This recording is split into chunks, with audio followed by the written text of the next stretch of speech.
Halo semuanya, selamat datang di channel kegelapan Bang Vin. Gunung bukan hanya tempat yang indah untuk dijelajahi, ia juga tempat penuh misteri, di mana banyak yang hilang dan tak pernah kembali. Kecelakaan, kelelahan, atau mungkin sesuatu yang lebih gelap. Ini adalah kisah seorang pendaki yang melawan takdirnya di gunung yang sudah lama dilupakan orang. Ada sekelompok pendaki yang sedang bersiap di base camp, mengenakan jaket tebal, sepatu gunung, dan membawa ransel besar. Ada 5 orang dalam kelompok ini. Arif sebagai ketua, Rina, Dedi, Tika, dan Fadil. Mereka duduk di sekitar api unggun. Kita berangkat besok pagi. Pendakian ini butuh fokus penuh karena jalurnya terbilang cukup berbahaya. Jangan sampai kita lengah, kalau bisa jaga jarak, jangan terburu-buru. Arif sebagai ketua dalam kelompok tersebut dan yang lebih berpengalaman memberitahu teman-temannya. Jangan khawatir Arif, kita kan udah latihan, ini pasti seru. Rina menyahut Arif dengan bersemangat dan sedikit ceria. Tapi aku denger sih, jalur ini katanya angker ya. Banyak yang hilang di sini. Dedi menyahut itu dengan nada sedikit ragu. Ya itu cuma cerita orang-orang, mungkin cuma mitos. Yang penting kita tetap hati-hati, ya kan? Tika pun meledek sambil tertawa kecil memandangi Dedi. Jangan remehkan apapun teman-teman. Banyak yang bilang kalau jalur ini sebenarnya tak sengaja ditutup oleh pendaki sebelumnya. Tak ada yang tahu pasti kenapa. Fadil pun angkat bicara sambil fokus menyiapkan alat-alat pendakian. Tiba-tiba, angin bertiup lebih kencang, membuat api unggun sedikit redup. Semua terdiam sesaat. Waktu berlalu begitu cepat. Mereka melanjutkan perjalanan melewati jalur yang sempit. Pemandangan hutan tropis yang gelap dan lembab menyelimuti mereka. Suara binatang malam terdengar mengiringi langkah mereka. Jalur menuju puncak gunung ini sudah lama tak dilalui pendaki. Bahkan, ada yang mengatakan, sejak terakhir kali sebuah kelompok pendaki hilang tanpa jejak, gunung ini membawa kutukan. Namun, bagi kelompok ini, mereka hanya menganggapnya sebagai cerita belaka. Tiba-tiba, Rina berhenti dan menoleh.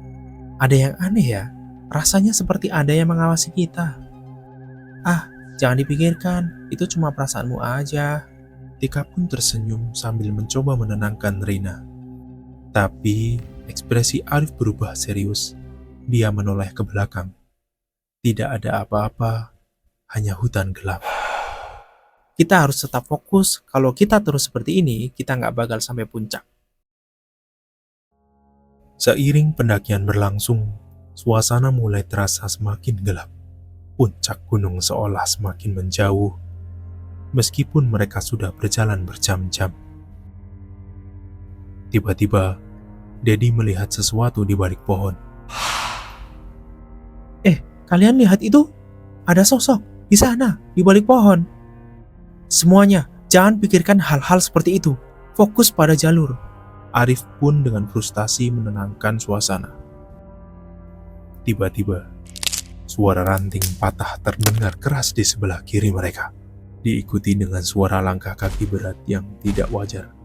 Semua terdiam, menunggu, tapi tidak ada yang muncul. Tika berbisik, Itu bukan langkah kita. angin kembali bertiup kencang, membawa aroma yang aneh seperti bau busuk. Malam tiba, mereka akhirnya sampai di sebuah pos pendakian yang terlihat sudah lama tak terpakai. Mereka memutuskan untuk beristirahat di sana. Masing-masing mulai tidur dengan perasaan yang tidak nyaman. Keheningan malam membawa mimpi buruk yang datang satu persatu. Tak ada yang tahu apa yang sebenarnya mereka hadapi. Namun satu hal yang pasti, malam itu akan membawa mereka pada kenyataan yang lebih mengerikan. Arif tiba-tiba terbangun, merasa ada sesuatu yang mengganggunya. Ia melihat sosok bayangan tinggi berdiri di luar tenda, menghadap ke arah mereka. Ia menggosok matanya perlahan, tapi bayangan itu tak hilang. Lalu, suara berbisik pun datang. Jangan lanjutkan lagi, kembali. Arif yang terkejut bangkit dari tempat tidurnya dan mengguncang teman-temannya. Tika, Dedi, Rina, bangun, kita harus pergi sekarang. Ada apa Arif? Kenapa? Tika terbangun dengan bingung. Ada yang mengawasi kita harus pergi sekarang juga. Tapi sepertinya sudah terlalu larut malam untuk turun. Akhirnya mereka memutuskan untuk bertahan 1 malam lagi.